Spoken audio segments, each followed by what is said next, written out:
Mirror വർക്കാണ്. അപ്പം ഇങ്ങനെ സിലിണ്ടറിക്കലായിട്ടുള്ള സംഭവത്തിൽ ചിലതിനൊക്കെ നമുക്ക് ഡിസൈൻ ഒരേപോലെയൊക്കെ ചുറ്റിനൊക്കെ ഇടാം. അപ്പം അങ്ങനെ ഓപ്ഷൻ വരുമ്പോൾ എന്താ വെച്ചാൽ ഈ ആക്റ്റീവ് സിമെട്രി പോവുക, ഇവിടെ റേഡിയൽ സിമെട്രി എന്നൊരു ഓപ്ഷൻ ഉണ്ട്.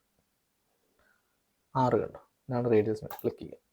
ക്ലിക്ക് ചെയ്ത് കഴിയുമ്പോൾ നോക്കി ഇതിങ്ങനെ വന്നു. അപ്പോൾ ഇത് ആക്സസ് ഇതല്ല, അപ്പോൾ ആക്സസ് മാറ്റാൻ നോക്കി വൈ കൊടുത്തോ കേട്ടോ, വൈ കൊടുക്കാൻ നോക്കുക. അതിൻ്റെ ചുറ്റിനും കറക്റ്റായിട്ട് വന്നിരുന്നുണ്ടോ.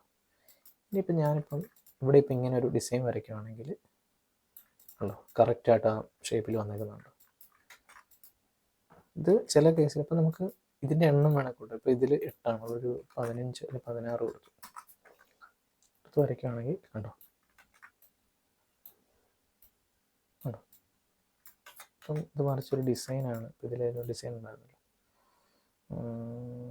ഈ സ്റ്റാർ മാറ്റി ഡ്രാഗ് ആക്കണം കേട്ടോ. കണ്ടോ, നമ്മൾ ഡ്രാഗ് എന്തുകൊണ്ടാക്കിയെന്ന് വെച്ച് കഴിഞ്ഞാൽ ഇത് നേരത്തെ പറഞ്ഞ പോലെ ഫ്രീ ഹാൻഡ് വരച്ചാൽ ഇങ്ങനെ ആയിപ്പോകും. ഡ്രാഗ് ആണ് ഷേപ്പ് കറക്റ്റായിട്ട് നമുക്ക് ഡ്രാഗ് ചെയ്ത് വെക്കാൻ പറ്റും. കണ്ടോ. അപ്പം ഇങ്ങനെ ചില പാറ്റേൺ ഒക്കെ ഇങ്ങനെ എന്താ പറയുക ഒരു റേഡിയലായിട്ട് കൊടുക്കാൻ നമുക്ക് ഈ ഒരു ഓപ്ഷൻ യൂസ് ചെയ്യാം. ട്രാൻസ്ഫോമിനകത്ത് ആക്റ്റീവ് സിമെട്രി കൊടുക്കുക, അതിന് 6 പ്രസ് ചെയ്യുക. ഇനിയിപ്പോൾ എക്സ് പ്രസ് ചെയ്ത് കഴിഞ്ഞാൽ പഴയ പോലെ തന്നെ ആയി.